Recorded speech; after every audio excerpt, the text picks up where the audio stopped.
Curfew ভেঙ্গে যিনি সর্বপ্রথম অগ্রসর হয়েছেন গণভবনের উদ্দেশ্যে, তিনি আর কেউ নন, সিংহ বীর পুরুষ, বাংলার জিন্দা শাহজালাল আল্লামা মুফতি সৈয়দ ফৈজুল করিম বারাকাল্লাহু ফি হায়াতি। ইসলামী আন্দোলন বাংলাদেশের অগ্রণী ভূমিকা ছিল এতে অন্যতম, চোখে পড়ার মতো। আল্লাহ তাআলা তাদের নেক হায়াত দান করেন। পীর সাহেব, নায়েবে আমির সাহেব উভয়কে আল্লাহ তাআলা নেক হায়াত দান করেন। ইসলামী আন্দোলনকে ইসলামের জন্য, দেশের জন্য আল্লাহ কবুল করেন। আল্লাহ তাআলার কাছে প্রশংসা, যিনি আমাদেরকে এই বিজয় দান করেছেন। এই বিজয় 19 কোটি মানুষের, দেশ ও মানুষের এই বিজয়। এই বিজয় মুসলমানের, এই বিজয় কোরআনের, এই বিজয় ইসলামের, এই বিজয় সাধারণ মানুষের, এই বিজয় মাজলুমের।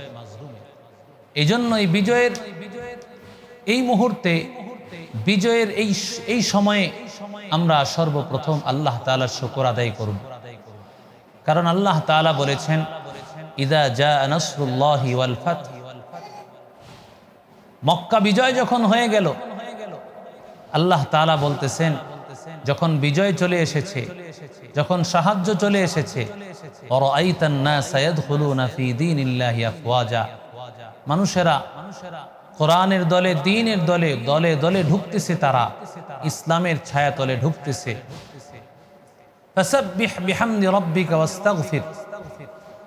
এই বিজয় যখন আল্লাহ তাআলা মুসলমানকে দান করলেন, রক্তক্ষয়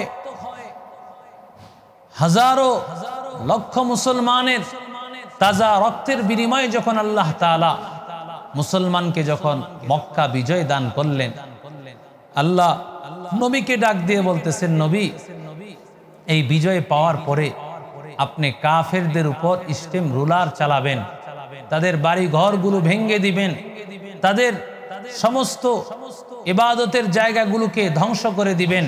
না না, তাদের প্রতি কি আচরণ করবেন তার আগে আপনাদের সর্বপ্রথম কাজ হলো ফাসাব্বিহ বিহামদি রাব্বিক।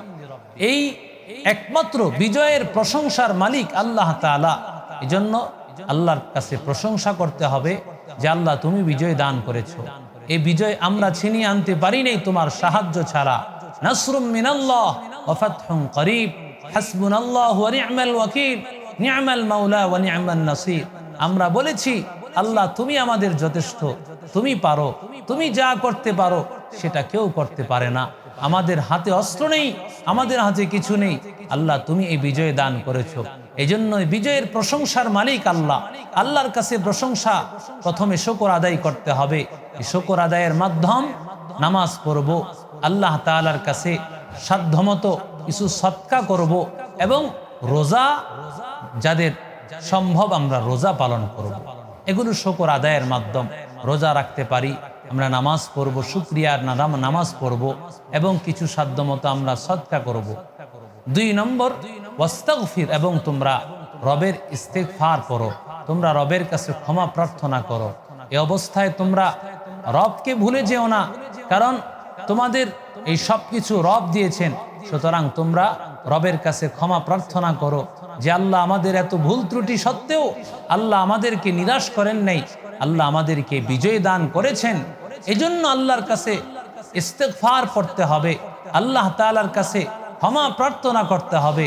আল্লাহ, তুমি আমাদেরকে যেমন এই বিজয় দান করেছো, ফাইনাল বিজয় তো হবে যখন আমি জান্নাতে যাব। এই বিজয় যেন জান্নাতের বিজয় হয়।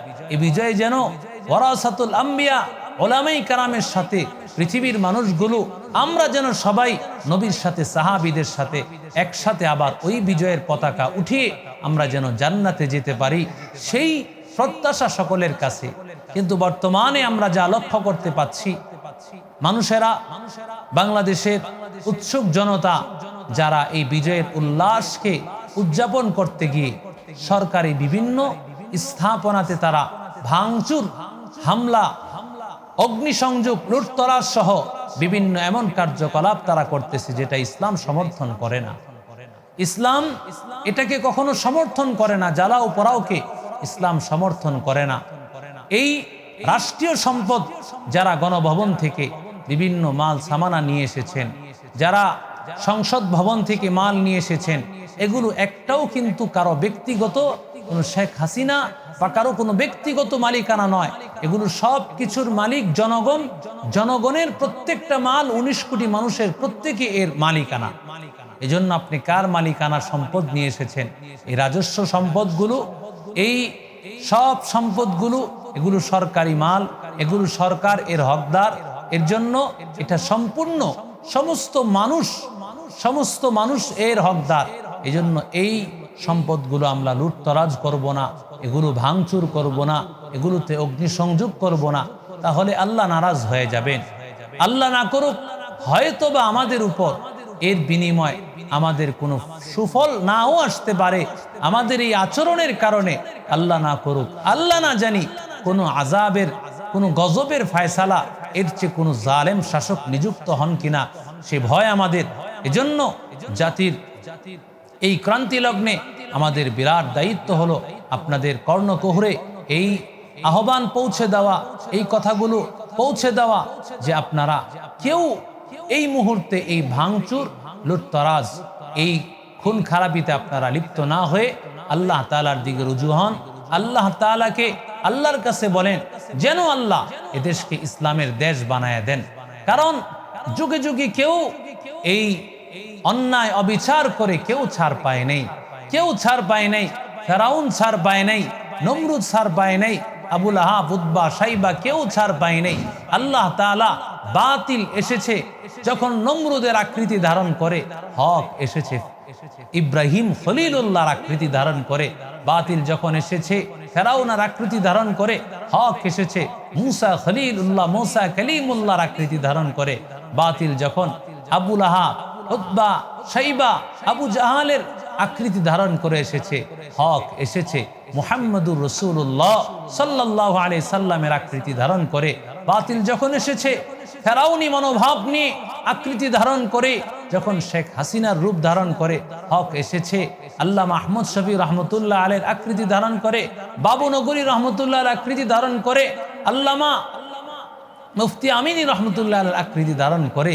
হক এসেছে মুফতি সৈয়দ ফয়জুল করিম, রেজাউল করিম, আল্লামা মামুনুল হক সাহেবের আকৃতি ধারণ করে। এই জন্য এই ছাত্র জনতার প্রতি আমি উদাত্ত আহ্বান জানাবো, তোমাদের এই কষ্ট বিলীন হবে না। তোমরা বীর হিসেবে আল্লাহ তাআলার কাছে শহীদ হিসেবে বিবেচিত হবে।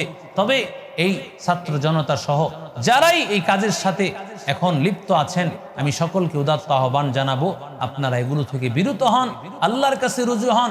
কারণ উত্তম ফায়সালাকারী আল্লাহ, সর্বোত্তম ফায়সালাকারী আল্লাহ। ইন্নাল্লাহা ইউহিব্বুল মুহসিনিন। আল্লাহ তাআলা বলেন যে আমি আল্লাহ তাআলা যারা ক্ষমা করে দেয়, যারা মাফ করে দেয়, আমি আল্লাহ তাআলা তাদেরকে ভালোবাসি। এই জন্য আমরা ক্ষমা করে দিব, আমরা একজন আরেকজনকে ক্ষমা করে দিব।